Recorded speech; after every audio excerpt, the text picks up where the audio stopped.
You know, when you read a passage of the gospel like that, you come to the end after Jesus said what he said. They were utterly amazed at him. You feel like saying, way to go, Jesus. And you showed them. You stopped them in their tracks. They're always trying to get Jesus stuck in a snare, right? They're trying to trap him so they could accuse him, so that he could be arrested. They did it before with a woman who was caught in adultery, poor thing. And what should we do? Should we stone her? Moses said we should stone her. And if he said, yeah, you should stone her, they said, well, that's cruel. But if he said, no, don't stone her, they said, well, you're a heretic, because Moses said you had to do it. So it seemed like there was no way out, but Jesus had a great way out. It was a way of mercy and brilliance. He said, okay. All right, whoever is without sin, you cast the first stone. And one by one, they began to drift away. Often, these people who were jealous of Jesus, the Pharisees and the Herodians and such, they're trying to trap him in a speech so they could accuse him. And they've done that with saints before. They did that with St. Thomas More.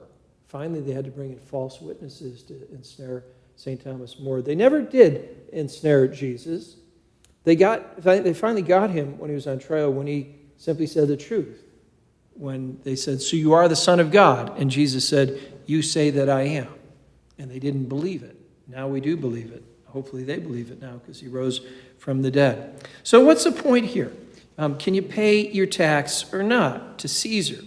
Why would that be a problem? Well, maybe the more fastidious of the Jewish people said, we can't pay the tax to Caesar because Caesar uses that money to do immoral things. They eat pork with the money we pay them. They shouldn't do that. Or they mistreat, the slaves. They do all sorts of immoral things. So if you're giving him money, you're cooperating in that evil. So if Jesus said, well, don't pay them, then they'd report him to Caesar and say, arrest him. He's creating an insurrection. He rejects the authority of our rulers. Or if he said, yeah, go ahead and pay it, they said, well, you're no good. You're buying into that evil regime.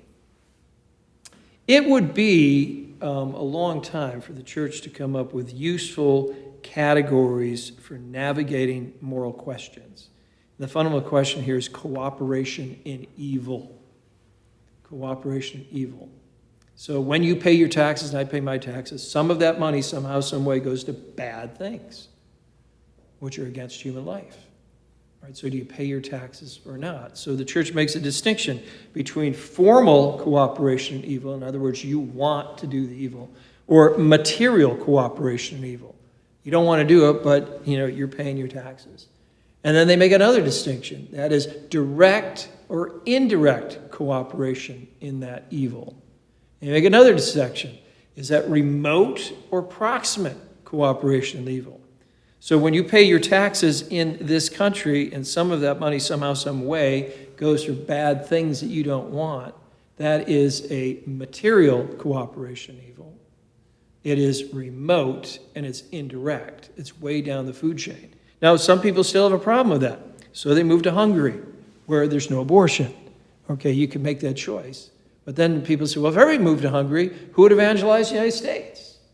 Right? So it can be a bit of a conundrum there. So our Lord's answer this day is a brilliant answer, and yet it's a riddle.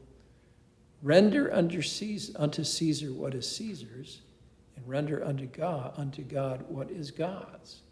So what is God's? Everything. Everything that's created belongs to God. It keeps its existence because of God's will. So we can act upon that. We can try to give God our very best. And what he wants more than anything is our time, our attention, our affection. And if we have a problem living in this country paying our taxes, I have a very, very convenient way to help you pay less taxes. And that is make big donations to Relevant Radio. They are tax deductible, and that reduces your tax burden to the federal government. Isn't that wonderful? So Relevant Radio exists in this country to help people calm their consciences when it comes to paying taxes.